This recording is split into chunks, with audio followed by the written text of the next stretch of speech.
வணக்கம் வணக்கம் முதல் வணக்கம். இந்த தலைமுறைக்கு சொந்தமான வார்த்தைகளுக்கும் நம்ம சொந்த தமிழ்ல ஒரு சொல்லையாவது கத்து தர்றதுக்காக தான் முதல் வணக்கம்ல தினம் ஒரு சொல் நம்ம கிளாஸ் எடுத்துக்கிட்டு இருக்கோம். ஆஹா, என்னப்பா சிரிச்சுட்டு உட்காந்துருக்கீங்க? அதில் முதல் வரிசையில் ஒரு பையன் சிரிக்கிறான் பாருங்க. அப்படியே இந்த டூத்பேஸ்ட் விளம்பரத்தில் வர்றவங்கள மாதிரி சிரிக்கிறான். சரி, டூத்பேஸ்ட் விளம்பரத்தில் வர்றது சிரிக்கிறது எல்லாம் தெரிஞ்ச நமக்கு டூத்பேஸ்ட் இதுக்கு தமிழ்ல என்னன்னு தெரியுமா? இன்னைக்கு தினம் ஒரு சொல்லில் நாம் பார்க்க இருக்கிற சொல் என்னன்னா, அடிக்கடி நம்ம சொல்லுவோமே அந்த சொல் தான் டூத் பேஸ்ட். அடே அப்பா, இந்த எவல்யூஷன்ல 90s மாதிரி 2K கிட்ஸ் மாதிரி ஜென்சி கிட்ஸ் வந்து ஆல்பா கிட்ஸ் எல்லாம் வந்த மாதிரி இந்த பேஸ்ட்டுக்கு பின்னாடி ஒரு பெரிய எவல்யூஷன் இருக்குங்க. ஏன்னா பல்லுக்கு ரொம்ப முக்கியமானது பேஸ்ட். பல்லு இல்லாத வார்த்தை வந்து எடுபடாதும்பாங்க. நாக்கு மேல பல்ல போட்டு பேசிட்டாம்பாங்க. 32 பல்லு போனா சொல்லே போச்சும்பாங்க. நம்ம வாயில 32 பல்லு இருக்கு பாருங்க. அஜந்தா எல்லோரா குகையில 32 குகை இருக்கு. இப்படி பல்லை பாதுகாப்பதற்காக அந்த காலத்துல இருந்து சங்க இலக்கியத்துல இருந்து படாத பாடுபட்டாங்க.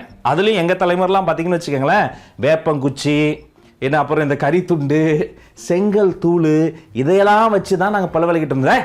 என்னடா வேப்பங்குச்சியில் பல்ல விளக்குறீங்க காட்டு முராண்டிகளா அப்படின்னு. அப்புறம் பேஸ்ட் வந்தது. இப்போ பார்த்தா அந்த பேஸ்ட் விளம்பரத்தில் உங்கள் பேஸ்ட்டில் உப்பு இருக்கா, வேப்பங்குச்சி இருக்கா, எலுமிச்சை பழம் இருக்கா, வெங்காயம் தக்காளியை சேர்த்து போட்டால் நம்ம அதில் குழம்பே வச்சிடலாம், அதெல்லாம் இருக்கான்னு கேட்குறாங்க.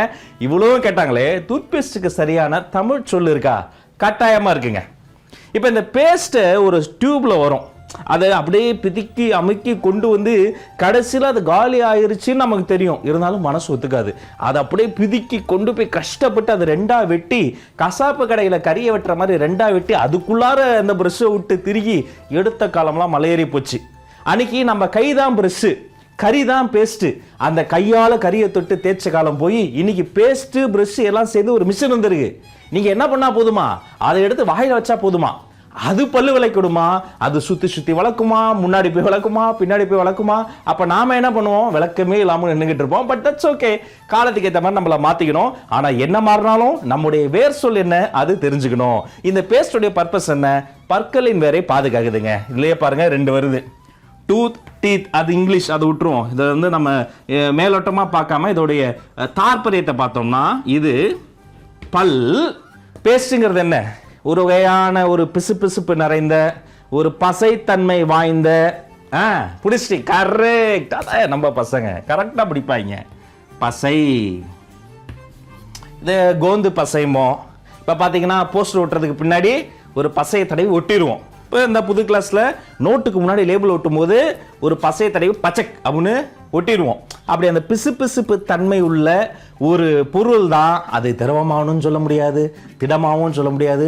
ஒரு மாதிரி கொள்ள நம்ம மாவு உருண்டை மாதிரி இருக்குங்க, சப்பாத்தி மாவு மாதிரி. இன்னும் கொஞ்சம் நீர் தன்மையோடு சப்பாத்தி மாவு தான் இப்படி இருக்கும். அதை தான் பசைம்போம். அதோடைய பேஸ்ட்டும் அப்படி தானே, கிட்டத்தட்ட அப்படி தான் இருக்கும். அதை எதற்காக பயன்படுத்துகிறோம்? பல்லுக்கான பசை. அப்போ இதை பல் பசைன்னு சொல்கிறதா? இப்போ ஒரே ஒரு பல் இருந்தால் பல் பசைன்னு சொல்லலாம். ஆனால் நமக்கு ஒரே ஒரு பல்லு இல்லையே. எத்தனை பல்லு? ஒரு ஆரோக்கியமான மனுஷனுக்கு 32 பல்லு இருக்குங்க. அது அவ்வளோ சீக்கிரம் வெளில தெரியாது. உங்கள் மனசுக்கு பிடிச்ச பொண்ணோ பையனோ கிராஸ் ஆகும்போது 32 பல்லு, அடே அப்பா இவன் வாய்க்குள்ள இருந்திருக்கேன்னு அப்போ தான் நமக்கு தெரியும். அப்போ பல்லல்ல நமக்கு இருப்பது பற்கள். அதை பல்கள்னு சொல்லக்கூடாது, பற்கள் அப்படிதான் சொல்லணும். பற்கள் ஸ்பெல்லிங் கரெக்டானு பார்த்துக்கப்பா.